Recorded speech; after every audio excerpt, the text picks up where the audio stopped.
2011. The Anna Hazare movement made Indian politics seem interesting again. Corruption scandal after corruption scandal. And then the Nirbhaya case in 2012 united the people and media against the establishment. 2014. Brand Modi was elected into power, and since then he developed his own fan base. 2016 saw the rise of another movement which primarily consisted of students. The energetic millennials who grew up being inspired by Swadesh and Rag De Basanti found hope in various people. Cut to 2019. Media is dysfunctional. The economy is dysfunctional.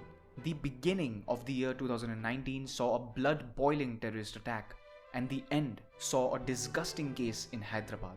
Still, we are all fighting among ourselves, and if you look closely enough, it has nothing to do with religion. Unlike Western democracies, there is no left wing or right wing in India. Currently, the Indian political spectrum is broadly divided into the anti-establishment wing and the dumb wing. It's like a tug of war between the anti-establishment wing and a bunch of dumb people. Now let's see how the mistakes of the anti-establishment wing and the dumb wing have ruined Indian politics and turned it into a filthy circus. Thanks to the sponsors of this video, MADHAWK Games, which is founded by Neeraj Bedi, who is experienced in software and game development services. They've made their games and applications and have also done projects for their clients. You can look up MADHAWK Games on Google and iOS Play stores, and if you want to develop games or benefit from their service, contact MADHAWK Games on their LinkedIn or official Gmail ID. The links are in description, do check them out.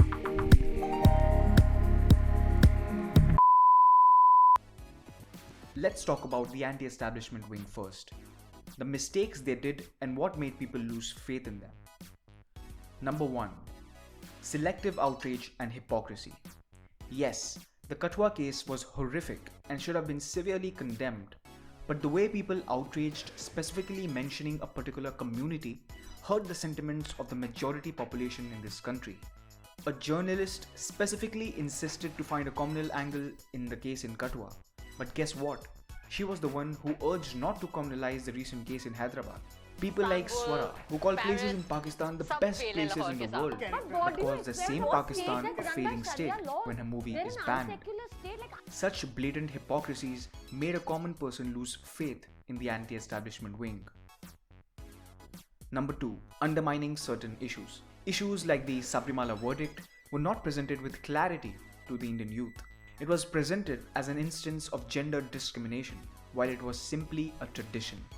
Even people like Shashi Tharoor understood this and ultimately changed their stance. Undermining issues like Kashmir and terrorism. This country is cursed with the problem of Kashmir and terrorism. People did attack the Taj on 26/11. The 93 Bombay bombings did happen. PULWAMA did happen. We cannot hide this problem under the garb of peace. For once, you can call the Bombay bombings as a reaction to the Babri Masjid demolition. But what about 26/11? What about PULWAMA? What were these attacks a reaction to? Number 3. Painting the BJP as fascists. These were the Nazis, and this is the organization that they call the Nazis of India. It is nothing but unnecessary to call them Nazis. If you paint a person as total evil, people, especially young rebellious minds, will be attracted to them. It would have been better if the blunders in the economy were pointed out instead of calling them Nazis or fascists. Number 4. Excessive virtue signaling. The rise of media portals like AIB was a relief for the Indian youth initially. They reflected a lot of things that are genuinely wrong with India. I mean, which sensible person doesn't hate the stupid mentality of Indians to get up from their seat as soon as their flight lands? But they indulged in excessive virtue signaling. Their videos became about feminism, and some more feminism. And guess what? It was the Me Too movement itself which ended up destroying them, and hence people lost faith in them. Number 5. Being hypocritical while criticizing political parties. They behaved as if everything wrong in this country has been happening since 2014 only. India was Sweden before 2014. In the recently concluded episode of the Maharashtra elections, which was way better than Game of Thrones Season 8, the anti-establishment wing criticized and mocked people who never ever wanted to collaborate with the NCP. But the same people don't say a single thing when this happens. भाई साहब हम कांग्रेस को मना के थक गए, मना के थक गए। गठबंधन कर लो, उनकी समझ में नहीं आ रहा। Now let's move on to probably the more cancerous wing of people among the two, the dumb wing. Let's make things crystal clear. There is no right wing in India. There is only the dumb wing.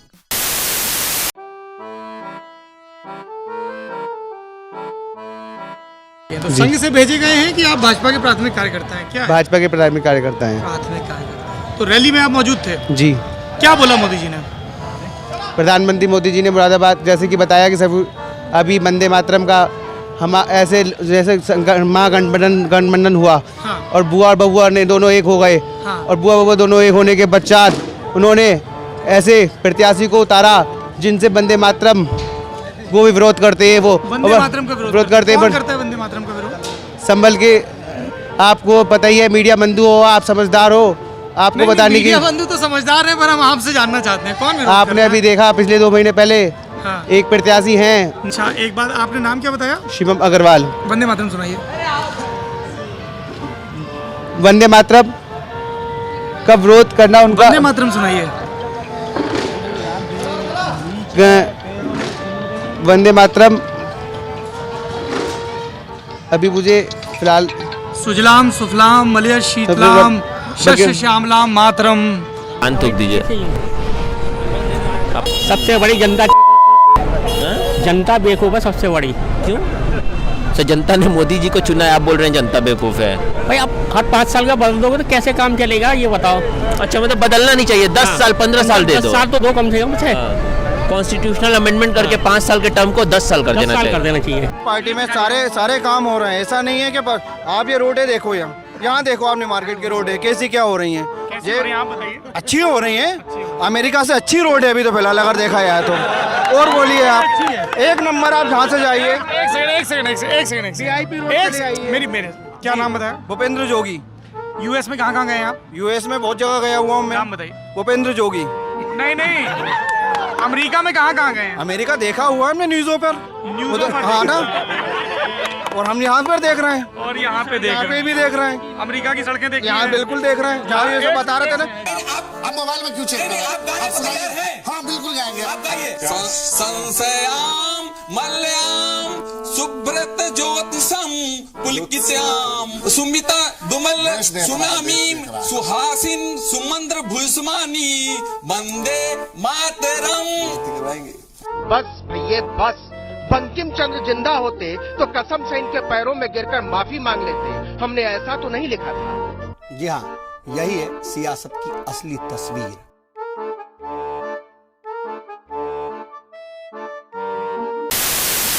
So you can clearly see point number 1 is complete lack of intellectual depth. Shallow and surface level discussions. No proper stand on economy, no knowledge of economy. They're not even sure what model of economy is right. Is privatization the way to go, or Swadeshi?